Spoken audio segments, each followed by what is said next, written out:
अच्छा बच्चे, हम देख रहे थे कि हमें जो है ना प्रेजेंट वैल्यू निकालना भी आ गई, ठीक है, और फ्यूचर वैल्यू निकालना भी आ गई। ये जो है फाइनेंशियल एनालिस्ट हैं जो, उन्होंने हमें मैथडोलॉजी बता दी कि आपको हमने एक मैथमेटिकल टेक्निक बताई है। एक कंप्यूटेशन मेथड क्या है कि कैलकुलेटर का इस्तेमाल करें, एक कंप्यूटेशनल मेथड दूसरा है कि आप स्प्रेडशीट का इस्तेमाल करें। थर्ड कंप्यूटेशनल मेथड ये है कि आपको कुछ फाइनेंशियल एनालिस्ट ने जो है ना टेबल्स बना के दे दिए, ठीक है।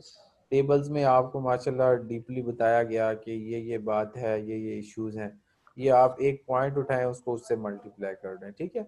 तो अभी सलमान आप इसको मल्टीप्लाई करें 1700 को उससे। जी सर, मैं करता हूँ। 1700 को मल्टीप्लाई करें आप 0.5403 से, कंफर्म हो जाएगा ना।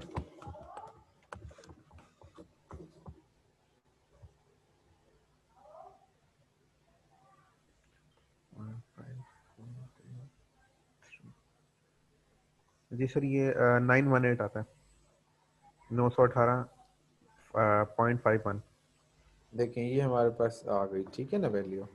क्योंकि वो कैलकुलेटर जो है ना पॉइंट्स में फिगर बताता है, डीपली बताता है, तो इस वजह से जो है ना वो थोड़ा सा डिफरेंस आ गया है, ठीक है। The following timeline shows this analysis. अब ये वाली जो टाइमलाइन है ना, इसको क्या बोलते हैं? टाइमलाइन बोलते हैं, ठीक है। टाइमलाइन में क्या होगा? अच्छा मैं अब आपको ना यहाँ पे वो लगा देता हूँ इस पे, ताकि हमें कोई डिस्टर्ब करने के लिए ना आए। वेटिंग रूम में डाल देंगे जो भी नया आएगा। अटेंडेंस किसी की नहीं लग रही। जो 20 बच्चे आए थे पहले, उन्हीं की अटेंडेंस लगाई है मैंने। बाकी एब्सेंट हैं, और एब्सेंट अटेंडेंस के भी सर मार्क्स मेरा ना मिलेंगे आप। डिस्कनेक्ट हो गया था सर। ठीक है, आपका बैटरी खत्म डिस्कनेक्ट हो गया है तो बस अगली दफा नहीं होगा ना। अच्छा, द नहीं, फॉलोइंग बैटरी टाइम खत्म हो लाइन गया था शोज ना, मैं दिस चेक कर एनालिसिस। रहा था। मुझे बहस नहीं चाहिए, आप बात सुनें।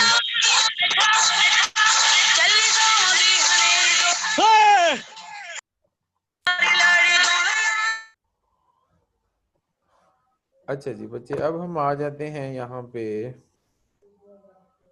हमने एनालिसिस देख लिया, तो यहाँ पे हमें पता चला कि टेबल से भी हम एनालिसिस कर सकते हैं। अब हम नेक्स्ट आते हैं रिव्यू क्वेश्चन पे। इसको अंदाज़ा एक दफ़ा देख लेते हैं कि क्या बोलता है वो। रिव्यू क्वेश्चंस हैं क्या, क्या बताते हैं हमें। रिव्यू क्वेश्चंस में बताता है how is the compounding process related to the payment of interest, और on savings what is general equation for future value. ये तो आपको पता चल गया फ्यूचर वैल्यू की जनरल इक्वेशन क्या है।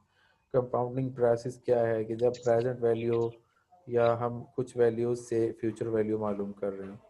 इसके बाद क्या आता है, what effect would decrease in interest rate have the future value deposits, what is meant by the present value. चलें इसको छोड़ें, ये तो क्वेश्चन है, हमारा काम है थोड़ा न्यूमेरिकल्स को करना। अब मैं आपको एक दो चीज़ें बताता जाऊँ। एन्युटी क्या होती है? एन्युटी वो क्या थी? सिंगल अमाउंट की बात हुई थी। 5 साल 10 साल के बाद आपको एक सिंगल अमाउंट दी जाती है, प्रेजेंट वैल्यू भी बताई जाती है और फ्यूचर वैल्यू भी बताई जाती है। तो अब पता चला एन्युटीज क्या होती हैं बच्चे। हाउ मच वुड यू पे today given that you can earn 7% on low risk investment. चलें इसको छोड़ें, हम टाइप्स को ही देख लेते हैं डायरेक्टली। मुझे दो टाइप्स होती हैं, दो टाइप्स, ठीक है। इसको क्या बोलेंगे? मुझे ये पढ़ के कौन सुनाएगा? ये हमारे पास अब्दुल रऊफ साहब हैं। क्या हाल है अब्दुल रऊफ, कैसे हो? ऑनलाइन हो कि नहीं हो? जी सर, अल्हम्दुलिल्लाह ठीक ठाक। ऑनलाइन। बच्चे इसको पढ़ो, ऑनलाइन एन्युटी क्या है समझाएं बच्चों को। ये वाली ये पैराग्राफ पढ़ें, क्या कहता सर है। इसको थोड़ा जूम कीजिएगा, मेरे ग्लासेस नहीं लगे हुए हैं एक्चुअली। थोड़ा जूम कर दें या फिर। चले जूम कर देते हैं, आप कहते हैं तो चले, हाँ इसको पढ़ें।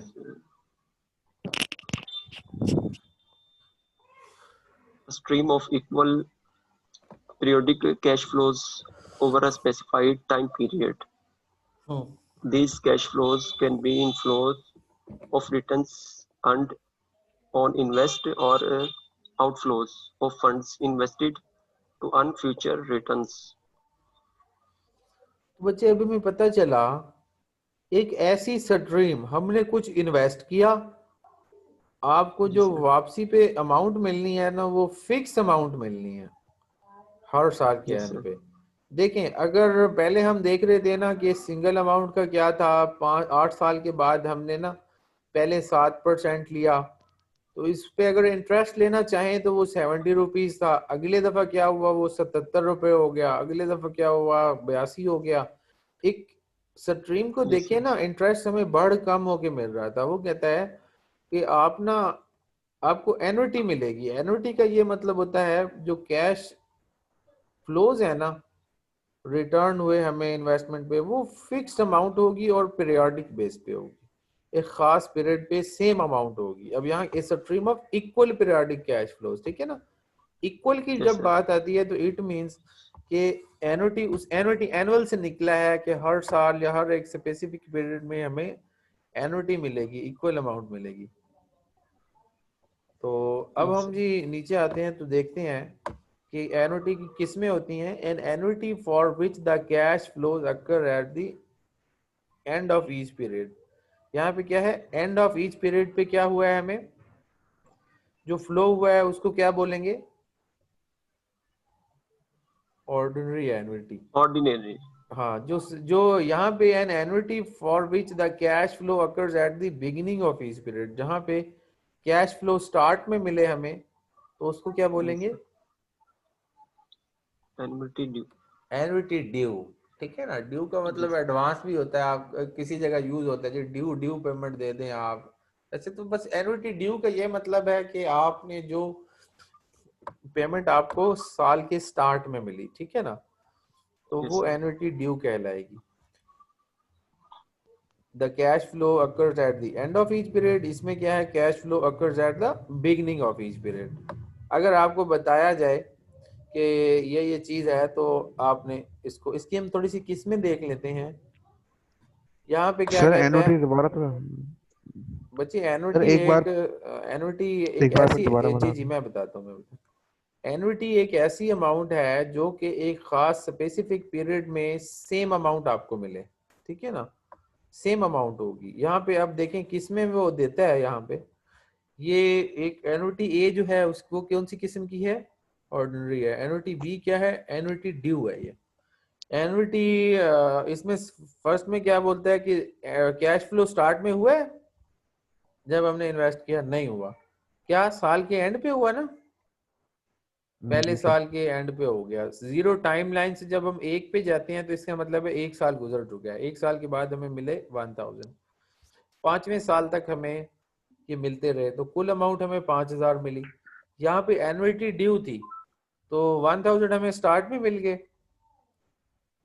ये 3 4 5, ये क्योंकि साल के 5वें साल के एंड पे तो कुछ नहीं मिलेगा क्योंकि ये तो साल के स्टार्ट में देना था हमने, तो इट मीन्स हमें 5000। तो ये जो सेकंड एग्जांपल है ये एनुटी ड्यू की है। एनुटी बी वाली, एनुटी ए वाली किसकी है एग्जांपल, ऑर्डिनरी एनुटी की।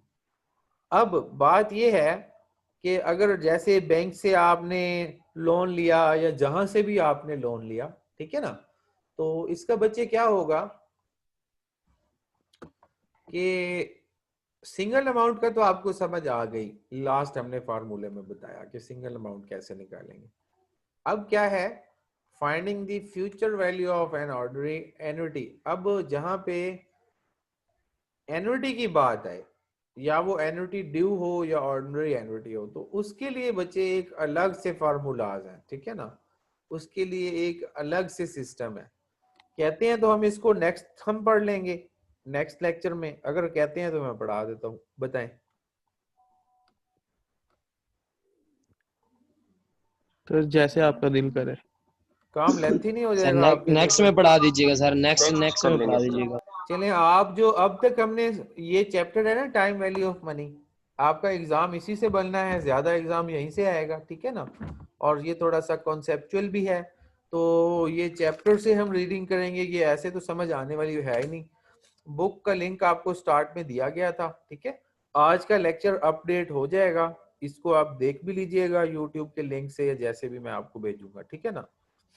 ठीक है सर। और नेक्स्ट जो है आप इंशाअल्लाह ताला जैसे भी हो इसको आपने लाजमी देखना है लेक्चर को, और यहाँ तक पढ़ना है आपने। ये पेज हम देख लेते हैं कौन सा पेज है, जो सा भी पेज है, ये टाइम वैल्यू ऑफ मनी का चैप्टर है, ठीक है ना। तो एनवीटी की किस्मों तक आपने पढ़ना है। कल मैं आते ही क्विज भी लूंगा और मार्क्स भी लगाऊंगा जो जो बच्चे सही जवाब देंगे, और इसके अलावा नेक्स्ट टाइम पढ़ेंगे इस पे आपने न्यूमेरिकल्स भी करने हैं, वो भी मैं आपको इंशाल्लाह देता हूँ। विद इन 2 डे मैं अपलोड कर दूंगा कि कौन से न्यूमेरिकल्स आपने सॉल्व करने हैं असाइनमेंट के तौर पे। और असाइनमेंट के भी 10 नंबर हैं, ठीक है ना। आपसे 1 या 2 असाइनमेंट्स मैंने लेनी है, तो असाइनमेंट के भी मार्क्स हैं, और असाइनमेंट्स आपने जो है ना वो लाजमी देनी है, जमा करवानी है। कब है? आज मैं दे दूंगा आपको, जो भी असाइनमेंट होगी इसी से रेलेवेंट होगी, ठीक है ना। तो आपने वो सबमिट करवानी है, हैंड रिटन में होनी चाहिए, ऐसे नहीं होनी सबमिट चाहिए। कब तक करवानी है सर? टाइम लिखा होगा, आप गूगल पे है ना क्लासरूम पे सारे लोग रजिस्टर्ड, जो नहीं भी यस हैं सर, तो वो यस सर। रजिस्टर हो जाए। चलें, बेस्ट ठीक है विशेस, सर। अल्लाह हाफिज। कोई क्वेश्चन है अल्लाह तो हाफिज पूछें, सर। क्वेश्चन हो तो पूछें मुझसे। अल्लाह हाफिज। If anybody has a question, sir then you हमारे can अटेंडेंस, ask. सर नहीं हमारे सर, अटेंडेंस, थैंक यू। किसकी अटेंडेंस लगाऊं बताओ। सर मेरी सबक मल की। सर हमारे सिग्नल भी कर इसलिए बार बार ना वो कॉल ड्रॉप हो जाती है। अरे मेरी भी नहीं लगी सर जी, मेरी भी नहीं लगी। सर मेरी अटेंडेंस भी नहीं हो रही। मेरी भी सर मेरी भी चलें, अच्छा, अल्लाह हाफिज, अल्लाह हाफिज। सर, मेरी भी नहीं हुई, मेरी भी। ठीक है, सर ठीक मेरी है। भी नहीं हुई।